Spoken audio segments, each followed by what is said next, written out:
Hey everyone, MMA Uncensored, Matthew here. We are back. We are live. We got a special guest, special treat for you. We have the 155 belt holder from Bare Knuckle Fighting Championship, Luis Palomino. So grab your seats, get ready, because he is about to hop on. Let me see if he's here. Give me 1 second. All right, the champ is here. What's good, my brother? Thank you for having me once again. Not a problem. Not a problem. How are you doing today? Well, I see that belt in the background shining. Yeah, they keep them shining, man. Keep them shining. Nice. Okay. All right. So, as they say, let's dig in. First and foremost, I want to congratulate you on your last performance because, it was a performance at that. How's it make you feel to hold that belt? Oh, it feels awesome, man. I just wish I could have been in there 3 months ago already defending it, or perhaps attacking another one. I'm gonna probably change my name to the belt collector soon. Okay. Back here. And that brings me to a question because I know you said that it doesn't matter what weight division you're gonna go ahead and go for that belt. Does that mean you're gonna go up or down? Doesn't matter? Yeah. So look, just now that you're asking. And there's been a lot of talk about the 145-pound division, opening up. And I saw some good faces, man. I think it was Jim Adders that brought out a picture of like an idea, right? It was him, Jason Knight, the Tornado Whack dude, and who was he? Oh, and he was undefeated at the moment. Johnny Belfort, he wanted to go up to 145. So I was like, I was getting enticed by. I was like, remember I can do 145 too. So I'm just waiting. Look, the entire time I've been waiting for either the 45 or the 165-pound belt to go up for grabs. I'm not going to enter a tournament to get it. I'm going to defend my title until that belt's up for grabs. And the moment it is, I'll either drop or I'll go up because I want all three of them. I believe I can have all three of them. And, one of the fans had a question too. He actually wanted to know, and that was one of my last questions, but I'm going to bring it up since you mentioned it. He said, if you, which division would you go for? If you have the opportunity to go up or down, which one would you go snag right away? I really don't care. The first one that opens up. Nice. To me, I'm very simple, man. Look, in this game and in all fight game, whether it's boxing and MMA, bare knuckle now, right? In this fight game, whether it's from the fighter or from the manager protecting the fighter, there's a shitload of fighters. Some of your best fighters, I'm not talking about you, the people out there, some of your favorite fighters just picking and choosing fights, picking and choosing fights. And okay, I could understand. You got to build yourself up first and whatnot, but there's like all this talk, all this crap, and they're not really facing challenges, On the other hand, I'm here looking for the challenge. I'm here available for the challenge. If the 45 pounds opens first, I go down. If the 65 opens first, I go up. And there's someone else in mind there, so maybe that. Who knows? Okay, and that's awesome. And unfortunately, there's a lot of that goes on, regardless of boxing, UFC, bare knuckle. People try to stack their record before they jump in. And get something serious. So now I saw the video you posted on social media calling out Thiago Alves. Nice video. Is that who you are aiming for right now? Obviously. So first off, the video, all love and big thanks to Sobi Films. My boy Yannick just came through. It came down to this, man. I love the organization. I have nothing but respect for Dave.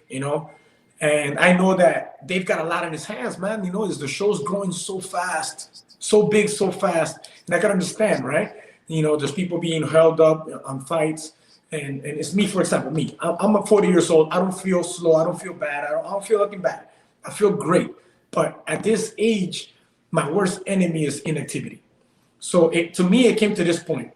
I'm waiting for the 45-pound belt to surface or the 65. I don't see nothing happening with it. I know that last night I was watching Joe Elmore fighting Leonard Garcia, and Joe Elmore was the #1 ranked 165er, right? And Leonard Garcia came in shape, man. He looked good. He looked He real did. good. Yeah, he He looked good. surprised everyone. I think if he'd have came in shape like that when he fought Jim Adams, the fight would have been a little different. Because he was in real nasty shape and he looked good. I was impressed. And he's a warrior, man. He's a legend, you know. So I said in that moment, I said, man, you know, maybe, you know, since he's the number one, he beats Leonard, or maybe Leonard beats him. So I was already getting ready to jump on either one of them, whoever won. But then Leonard retired, you know, and I'm no person to go and bother somebody's peace. You know what I mean? He already retired. He's happy with it. It's his decision, his family's, and I respect that totally. I'm not gonna go and challenge somebody that just retired last night. But you know, having said that, I was gunning for that belt. You know, I was thinking maybe, you know, the guy's number one. Maybe that belt surfaces the next fight. Who knows? I don't know. But you're asking about Thiago. So at this point, you know, I don't see it happening. I haven't gotten a fight booked. You know, first I heard March and April. Now it's looking like May, but I don't have nothing confirmed yet. So it's like I said, man, my worst enemy is my inactivity. You know, that's the only thing I need to get worked out with the organization. But I came up with a solution, right? So what better than let me defend two titles simultaneously, you know? And I called out Thiago because I don't see a belt being up for grabs yet, right? And I called him out because I'm a fan of Thiago's, okay? I admire the man, okay? And I sparred with him once, many years ago. When I first started fighting, I didn't have no pro fights. It was already in UFC. I didn't have no amateur fights either. No, you know, I went straight to pro. And I sparred with him, kicked the shit out of my leg. And that was the beginning of me using low kicks, right? And that's how the calf kick came to be developed, which is my creation. And nobody can prove that. Nobody has video proof of the calf kick that has gone around the world now because McGregor got taken down by it. Nobody can prove that it started before me, 2006. I can prove with videos. Nobody can do that. But putting that aside, what I'm gunning for is, look, man, I'm here for the challenge. I'm here for the challenge. This is a challenge of skill. I'm challenging the man because I believe that I am a better bare knuckle fighter than he is. That's what I believe. Would I challenge him in MMA? Hell no. Dude just walks around at 200 pounds. You know, he can kick hard, he can knee, you know, he can wrestle, grapple too. You know, I'm not Superman either. But in the bare knuckle game, I believe I take him out. So I said, you know what? Let me challenge him at 165. Maybe I entice him. Maybe he drops to 165. He fought his entire career at 170. Maybe we get a fight at 165 for the title. Why not? Right? But after the call out, even though there's a lot, my DM is loaded.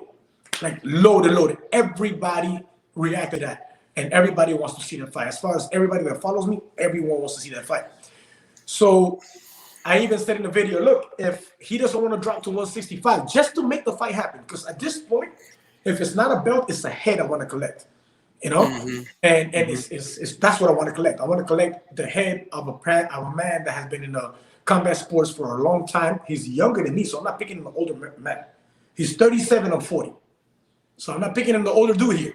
I'm picking on somebody that's bigger than me and been in combat sports longer than me, has a huge name, and I would like to collect that under my belt, right? So I even said, I'll even fight him at 170, okay? I'll even fight him at 170. I walk around 170, man. If I'm in camp, I fluctuate between 65 and 70 when I'm in camp. So right now I'm not in camp, I'm 170, you know? But guess what? He DM'd me, give me a reply. You know, it's all love and respect because, you know, I did it respectfully because there's no need for disrespect here. This is a challenge of skill, you know? And he said to me, you know, I appreciate the call out, the respectful call out, you know, but fighting you at 170 does nothing for my career. And I can understand that. I mean, yeah. So, you know what? Let me stop you real fast. We interviewed Thiago, you know, a while back, and I want to play this clip, okay? Because you know, I'm pretty sure he does want a belt. He said it. So instead of me quoting him, let him quote himself. All right. Excited to see how far I can go and bring my team with me, you know, in this whole new venture. You know, we'll pretty much start a whole new division, you know, American top team bare knuckle boxing here. And I want to bring a belt for us. Okay. Could you hear what he said?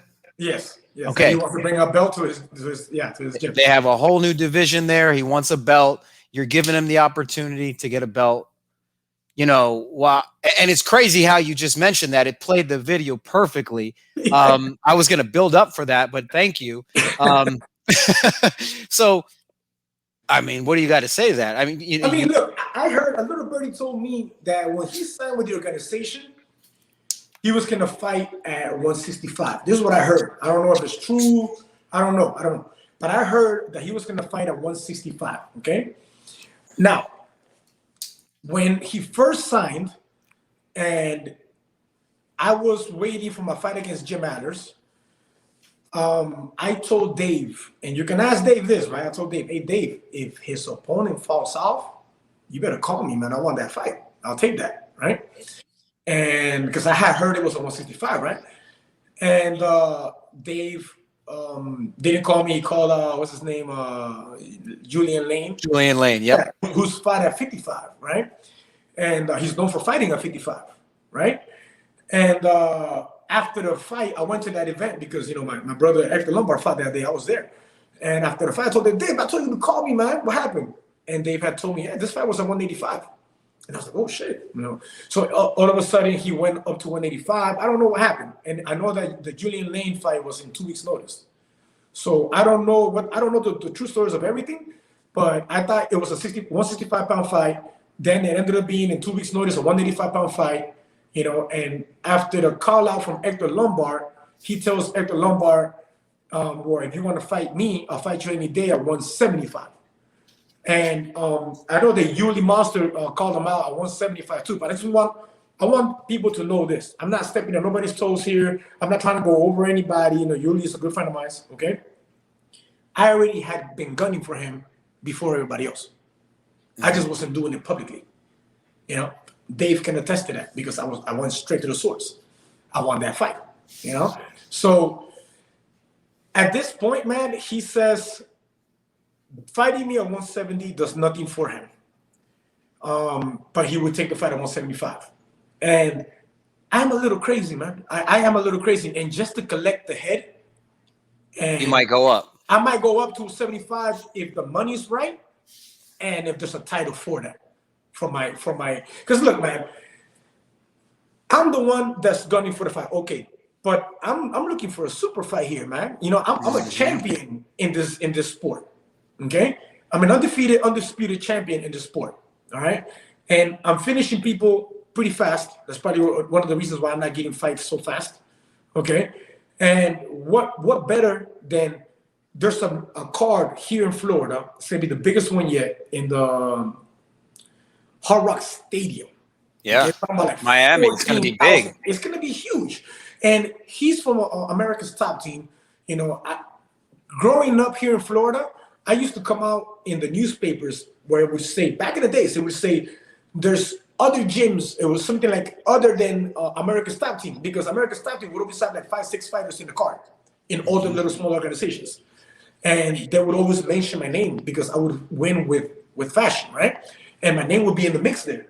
And I fought, but 5 of them? I fought like 5 members of America's Top Team. And the only one that I lost to was Yves Edwards, a decision, close decision. He took me down in the 3rd round. He just held me the whole fucking round and took the fight, man. That was in Bellator. But I beat Jorge Masvidal, Rafael Diaz, 6'4" Jose, whatever his name was, that ended up being the 170-pound champion in some other organization in Japan after me. You know, like, I did my thing, you know? So I think with the crowd that I bring in and him being one of the top heads in America's Top Team, and not just America's Top Team, because America's Top Team has like 8 different gyms around Florida. Coconut Creek, the headquarters. Oh, yeah. Top heads from over there. I think that, man, we put some asses on seats for real. You know, we can fill that up.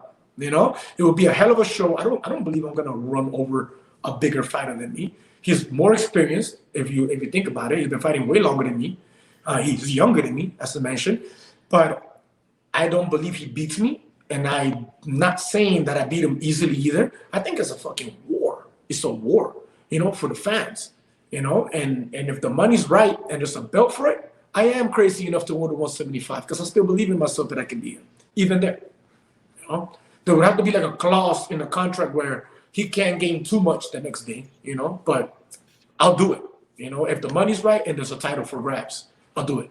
Other than that, meet me at 165 for the 165 open title. You know? No, that makes sense. I mean, that makes sense. He is a big name. You know, he had a good fight first coming in. How did you feel about his first fight coming in? I mean, he's a warrior. He looked good. As far as the opponent, you know, I was more surprised with Julian Lane's performance lasting that long. I really didn't expect that. You know, I thought he was going to run over him, you know, and ended up being a 5-round war. You know, based on that kind of, I don't know, maybe that's kind of like another side of the confidence I get where I know that I can beat this guy, you know? Yeah. Look, in MMA, like I said, man, MMA was his place, you know, his world. The bare knuckle game, this is my world, man. This is Think my he's world. out of his element? I think he's out of his element. I think that he will do great. I think he will do good, but he won't beat me, man. He won't beat me. And I'm crazy enough to go to 175 to prove this. So I'm not just talking out of my mouth, you know? No, hey, that champions do whatever it takes to continue that championship, and I commend you for it. You know, you're going to go up that much weight, you know, to fight somebody. It sounds like you really want it. Yeah. You know, let's talk. You know, UFC fighters. He was a big fighter in UFC. Huge. I mean, he really was. He really was. You know, but let's talk UFC fighters because you know, we all know bare knuckle is the fastest growing combat sport right now. Yeah. You know. But you know, let's face it, UFC is where you're going to bring a lot of those bigger names. Oh, yeah. Let's talk about Justin Gaethje for a second. He wasn't happy about his last deal with the UFC. Mm-hmm. You know, what if they were to bring him over to bare knuckle? What? How would that Please. How would that matchup be for you? Bring him, man. He goes straight to the title. Look. What I'm here for, other than collecting belts, is Headhunting. Is I'm here looking for competition, man. You know, like, yeah. like, you know, like, I don't know how these fighters sleep at night, and I'm talking about a lot of them, not just 1, 2, 3, like a lot of them. I don't know how they sleep at night, getting literally tomato cans. They run over them quick. They go and celebrate like they just beat somebody hard. Like, bro, like you haven't fought nobody yet, man. You know, like you really got to put in some work. You know, and like get in there and get some challenge. I mean, that's what this fight game's about, man. You know, yeah. So bare knuckle being new, growing as fast as it's growing, I want to leave a staple. You know, I want to leave a mark in this game that I remember forever. You know, I don't think I'm there yet. I think I'm doing pretty good. I think I'm headed there, and that's what I'm looking for. I'm looking for the biggest name. I'm not necessarily looking for the hardest fight. No, like if I'm unbeatable, that's not what I'm saying. I'm looking for the biggest challenge, the biggest name that I can collect, and the more belts that I can take with me so I can look at for the rest of my retirement. Nice. So talking about big names, you know, what if Conor McGregor signed with bare knuckle? Would you want to fight him? I love that fight, man. I'll fight him in any weight class he wants. Any weight class he wants. Any weight class, Conor McGregor come and get it straight to the title. Justin Gaethje straight to the title. Jorge Masvidal, the BMF, about to fight for the UFC title at 170, right? You want your rematch? You said you beat him, right? Yeah, I beat him on a decision. Look, I beat Masvidal in 2012 in the AAA arena here in Miami, and he was 8, not 1, 2, 3, 4. He was 8 pounds over. 8 pounds. The fight was not going to happen because the state of Florida won't allow 8 pounds over. So I had to give away 2 pounds for free, sign a new contract, and he didn't cut not 1 pound. He had to pay me from his purse, and I still beat him. And we're talking about a striker, right? Just like Yves Edwards. Yves Edwards was known for striking, right? Yeah. Yves Edwards took me down in the 3rd round because he saw that the striking was not working. He made a smart move as a more experienced MMA fighter than me at that time. And he took me down, held me down for the entire round, the 3rd round, to give him the fight. I understand. Jorge Masvidal, I'm looking for the video because the only video on YouTube is from somebody outside in the crowd. But I contacted the owners, and they're going to work on getting the video for me. This is Glenn Rice. I fought for G-Force. And they're going to try to get the video out where you clearly see I take him out. Not only do I leave him limping for 2 weeks from the calf kick, but the dude is trying to wrestle me and trying to take me down, trying to hold me down. The striker. So, you know, so come on. This is what I call it. Come on over to the dark side That's right. Take the gloves off, come to the dark side, and I'll give you a rematch any day. Any day. What about Artem Lobo? Does that even? I asked, man, I've been gunning for this guy. So I asked, look, what kind of champion gets a belt, 2 belts, right? And doesn't want to defend it. Challenging people. Like, I asked for Palomino or Artem Lobo. Paulie brings a high level of boxing skill that Does that fight interest you? It interested me at first, right? Because he is a big draw. Okay, 2-time world champion in boxing, and I believe that I don't believe I can only beat him in bare knuckle. I believe I can beat him in boxing today. And we're the same age. So it's not like I'm picking on the old doodle here. We're the same age. So I don't only believe I can beat him in bare knuckle, I believe I can beat him in a boxing match as well. Okay? So I want to do that because I want to bring my rankings. I want to show the world how good I really am today, especially in the bare knuckle game. You know, and I asked for that. I asked for Lobot because after taking out Jim Adams the way I took him out, what other names are there in the division right now? You know, the only names that I can think of that Jim was trying to get to was Artem and Paulie, one or the other. Because other than them two, who's there? Who's on my level right now? That's why I immediately started to mention UFC fighters because there's such the bracket's huge. You've got a list of names you can choose from. Yeah. And this is what I tell Dave. I tell Dave, man, I'm ready for anybody you bring me. I ask. Bring me. I'm used to this. Look, I was fighting in the small organizations here in Florida. While every local fighter had a local opponent, all of my opponents were either just came out of the UFC contract, okay, or were flown in from somewhere because I couldn't find the locals. Locals would never fight me. You know? So I'm used to that. Bring me those names. I want either a high-level boxer or a high-level MMA fighter, like. And it can be, look, don't get me wrong. There are people calling me out, but they're irrelevant, brother. I mean, come on, man. Like, you can't go and win a fight in Total Alliance. It was just like a smaller show into battle, and then, okay, I'm going to take out Palomino. Come on, bro. Fight at least 2 or 3 guys that are in the top contention, you know? Then you got this tornado idiot, right? I mean, okay, you know, I kind of feel like whooping his ass and just to send him home. You know what? It's an easy paycheck for me. It's an easy paycheck for me. It's been so many people asking because he came in to the ring that time and he was talking, and we've actually had some comments right before this interview, what's going on with that fight? Is that a fight that even interests you? I mean, at all. I'll explain to you why. Okay. First of all, he fought Charles Bennett. After this, it's like the other day somebody texted me and I give fans a chance. I talk to fans. I talk back to fans.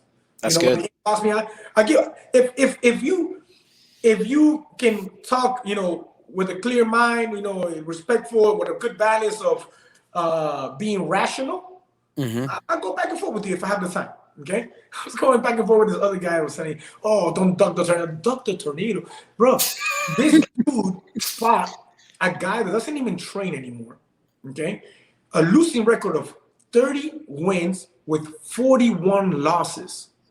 Okay, so I wrote this to this guy. Right? I told him 30 wins, 41 losses. Got out of the ring, cut up like 3 different cuts, and that man didn't have a scratch in his face. Okay.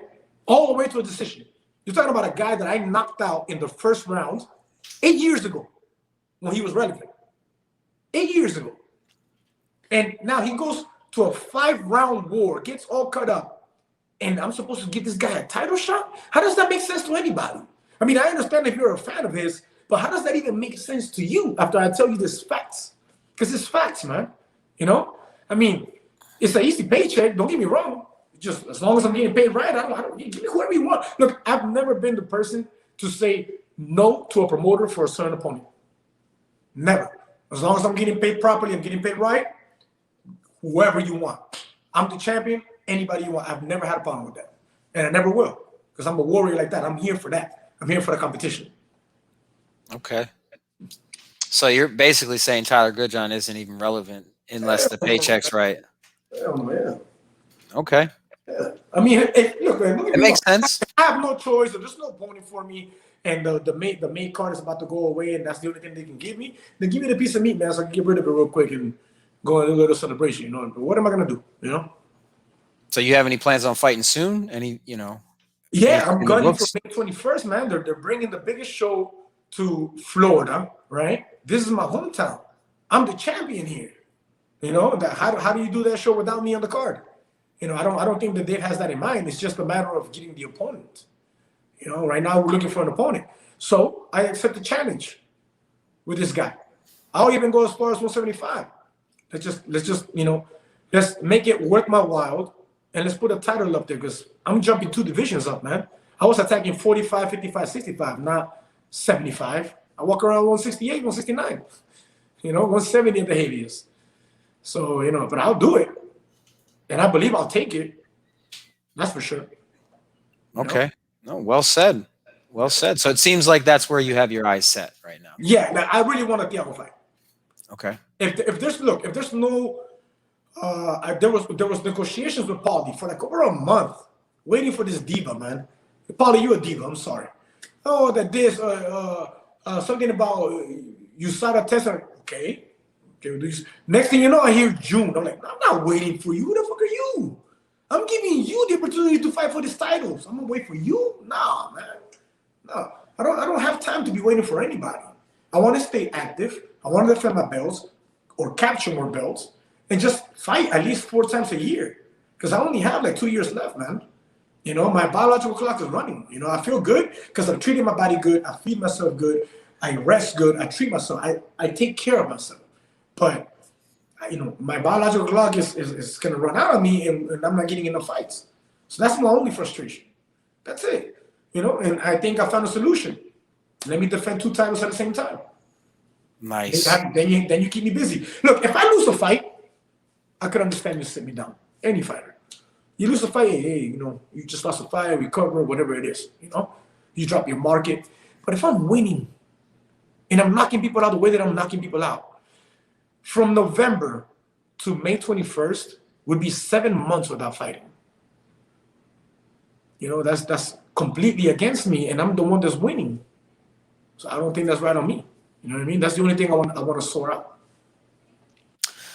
No, that makes sense. You know, you got to get back in that squared circle. Yeah, man. Get me back in my house. You know, defending 2 belts does sound good too. It sounds really good. Yeah. I would prefer to be very realistic, even with myself, at 55, 65. But I will definitely take the shot at 175 if it's against Thiago Alves right now on May 21st. Okay. No, well said, man. Well said. You know, not a lot of people will go up that much weight either.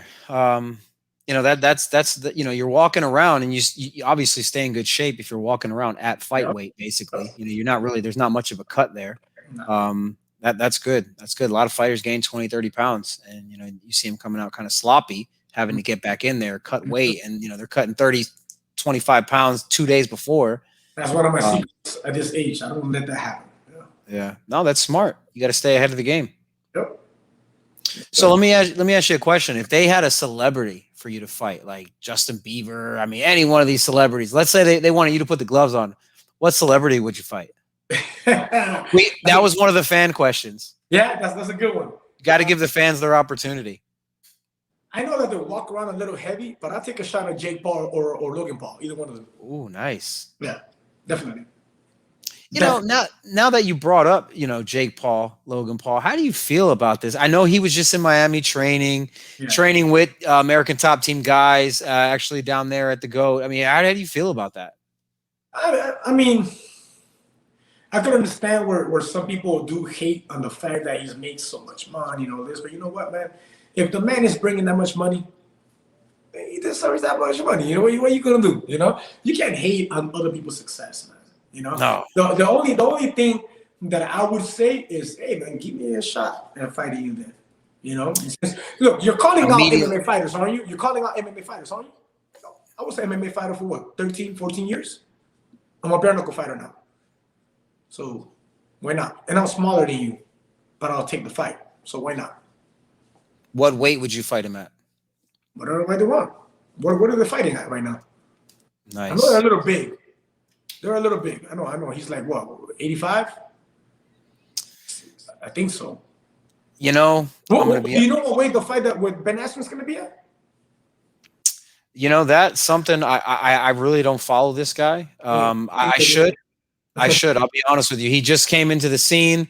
I've seen him training a lot. You know, a lot of people weren't really taking it seriously. You know, I've kind of watched it, but until it comes into the realm that everyone else is in, you know, I don't want to say the reality realm, because he is. You got to give credit to a man that calls out some of the top athletes in the world. So. But he's calling out wrestlers and box. You know, look. I understand what you're saying. I don't think you're wrong with what you're saying. But he is like looking for fights with guys that are not really meant for striking. You know, haven't known for striking. So how about this little guy right here? Because I'm little compared to them. You know, but I'm known for striking. Take a fight with me then. You know. Nice. Yeah. Or come to the dark side. Take the gloves off. Yeah. You know, a lot of people will not. You know, I was in one of the fights, and I actually saw a couple of UFC fighters there, and I asked them, I said, would you ever fight bare knuckle? And the first thing out of their mouth was, hell no. You know, I give these guys so much credit. And at Showtime, you know, he was there. I ran into him coming out of the bathroom. Yep. I ran into that fight. Yeah. Yeah, he quoted, he said, I give these guys so much credit. And he said it very humbly. So, you know, you got to respect that. You know, of course, yeah. I mean, look at the fight that just happened, you know, the before and after picture of the ring. You know, it was covered in blood. That was one man's blood. Yep. It's a violent sport. It's not for everyone. It's not, brother. It's not. It really not. And boxers are not really translating very well to it. You know, some MMA fighters do, some of them don't. So it's really, I think it really comes down to the individual. You know. What do you think makes a good bare knuckle fighter? Oh, all fighters already have that psyche. You know, we all have that off thing, right? So that has to be a big thing, because there's a lot of MMA fighters, okay, that don't really have that. Okay, you have athletes, for example, just to put it out there, like a wrestler or a grappler that are very talented in what they do, right? And they go and they win a lot of fights because they're so talented in that. But that doesn't mean that they're actually fighters from here. You know, so when those are the type of fighters, they be like, I'm not doing that shit, you know? Or you'll have fighters that you know, they haven't done so great, you know, when it comes down to the boxing part of MMA, if we're talking about MMA fighters, and you know, they think about it like, oh shit, without gloves. You know, I think it's a combination of a street part of you, because that's what I am, and a brawler instinct, but with a must of educating your hands. So it has to be a complete balance of both. So if you're just a boxer from little and you just box, everything's clean and the science, bare knuckles more dirty, more nasty. You know, I mean, look how what's his name? Reggie Barnett. You know, chop move chop all around, and you put him in the ring with gloves on, chop him up. You know, you'll slice him up. But in the square circle, you know, as ugly as it looked, it's a different world, man. And I think that you have to have that. It's a certain level of savage inside you, but it can't just be that. You can't just be in there thinking you're gonna go over there and just kill everybody and nothing's gonna happen to you. You gotta be smart with it. You can't be come in this game and be like, I'm gonna just brawl it out and nah, man. You have to have that, but you have to be able to think at the same time. You know, so it's a combination of both, and I think that I am the example of that. You know, I was a brawler, and for the last 5 years, training with Eric Castaños and Tigre, my one of my coaches, because my other coach I've been training since the beginning of the bare knuckle. Since before I signed bare knuckle, I started training with Coach Dino Spencer from the world's famous Fish Street Gym. And the combination of working with both of them and educating my hands you know, and boxing, man. I do. Look, I don't spar bare knuckle. I spar with 16-ounce gloves like every boxer with the headgear, with my cup on, with my boxing shoes. I do boxing workouts, but there's a certain savage that lives within me that is also connected. So I'm ready to throw war, man. I'm not scared of getting in your face, you know, getting in your face and going for the kill. I'm not concerned with what you got to offer. You know, I'm just there. I'm gonna land what I gotta land and not get hit. You know, it's put it kind of like I want to be like the Mayweather of bare knuckle, but the Mayweather that everybody else wanted to see, like the savage, like an attacking, not just defensive. He's the best defensive boxer of all times. I'll give him that much. You think he would ever come over to bare knuckle? Hell no. No. Nothing will ever. Man, I'll cut a finger off and I'll fight him without that finger. All right. If he ever crosses over to bare knuckle, he would never do that. He doesn't have the type of heart. Nope. He wouldn't do it. No, hey, sounds like you're very confident. I like that in a fighter. You know, confidence is always something that really shows, especially in or out of the ring. When you're training, you're walking around. There's a certain level, like you said, a certain level of savage that you just got to possess to even consider stepping in that squared circle, taking those gloves off. A whole other world, man. No, listen, it has been such a journey watching these young athletes turn into stars with bare knuckle, and you know, the way they're progressing, and then people fear them, and they're young athletes, or some of them, you know, they've only been in boxing or, you know, MMA for, you know, a few years, 4 or 5 years, some 10, 15 years, but they're the ones that aren't really lasting, like yourself right now. I mean, you're doing great. You know, you're calling out some big names, which is impressive. So let me ask you this: is there anyone you want to shout out right now? Anybody any of your coaches, your team? Yeah, I mean, 100%. My strength and conditioning coach, Amner Pereira, Dino Spencer, El Tigre, Eric Castaños. Those are my three. You know, that's my group. You know, those are my guys that get me ready for every single fight, and those are the guys that I will finish training and finish fighting with. And of course, you know, sponsors, man. I mean, it's so hard to get through training camps without the support of sponsors, and I don't want to leave them out, so I'm gonna just look out real quick. FYI Yachts, Virtuous Boxing, Fusion CBD, The Workout Spot, the famous Fish Street Gym, Young Tigers Foundation, Balanced Life Bento, which is my girls and I meal prep company. You know, it takes care of me being in shape and being light. Bomberg, 1-800-INJURED, and, you know, anybody else that I left out, you know. Sativa. I clearly take care of me, man. Take good care of me. So yeah, man. Okay. You know, thank you for having me again. I mean, I'm just looking for a fight. It sounds like you're hungry, man. Yeah, you know, I just want to fight. You know, we got to feed this guy. Yeah, you know, I've been waiting. I'm a good champ. boy. I can't blame you, man. You know, 7 months you said waiting on a fight. I mean, that's a long time. If I fight May 21st, it would be 7 months. Yeah. Well, they're also bringing it to your hometown in one of the biggest stadiums. Why not show off that belt?